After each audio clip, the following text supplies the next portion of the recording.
Wata rana wani attajiri wanda ya mallaki gidan burodi ya ce a kirawo masa ‘ya'yan mabukatan da ke cikin unguwa.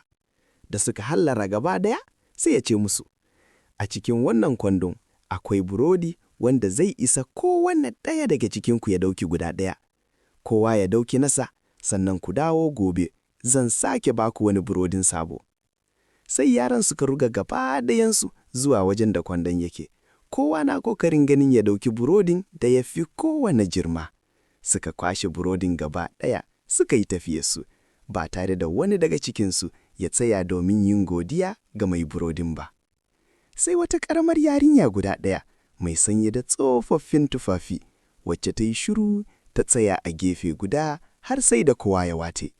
Ta ƙarasa wajen da kwandon yake a hankali, ta ɗauki ƙaramin burodin da ya yi saura a ƙasan kwandon. Ta yi wa mai burodin godiya, sannan ta koma gidansu. Washe gari ma haka suka sake maimaitawa.